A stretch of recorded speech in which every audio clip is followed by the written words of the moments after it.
Le scan politique vidéo. La présidente de la région Île-de-France confie avoir déjà été harcelée dans les transports en commun. À un homme qui tentait de mettre sa main sous sa jupe, l'ancienne ministre a répliqué par une gifle. Les frotteurs sont un des fléaux des transports franciliens. La présidente de la région Île-de-France, Valérie Pécresse, peut en témoigner. Elle a confié lundi sur France Info avoir déjà dû faire face à l'une d'eux. Il m'est déjà arrivé de gifler un frotteur dans le métro. Je n'en ai pas honte et je le referai, a-t-elle déclaré. Précisant que l'individu avait essayé de mettre sa main sous sa jupe. Elle n'a pas précisé la date de l'agression. De fait, l'élu n'a pas particulièrement apprécié la tribune co-signée par plusieurs femmes dont l'actrice Catherine Deneuve qui rejette le puritanisme et défend la liberté d'importuner des hommes. Une femme peut ne pas se sentir traumatisée à jamais par un frotteur dans le métro, même si cela est considéré comme un délit.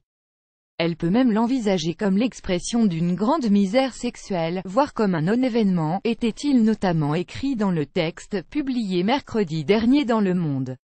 Cette phrase était plus que maladroite, elle était malvenue, rétorque Valérie Pécresse. Ajoutant, l'idée n'est pas de revenir au puritanisme mais d'appeler un chat un chat.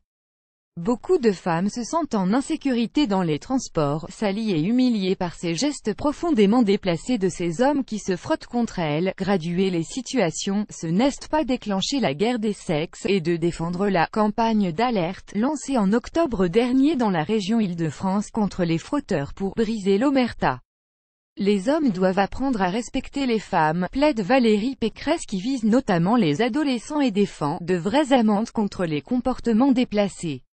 La drague c'est sympa, la drague lourde c'est pénible, les frotteurs c'est glauque et ça doit être condamné, le harcèlement c'est invivable et le viol c'est un crime, donc dire ça, graduer les situations ce n'est pas déclencher la guerre des sexes, ce n'est pas non plus émasculer les hommes, c'est quand même rappeler la vraie vie des femmes, insiste l'ancienne ministre de l'Enseignement supérieur.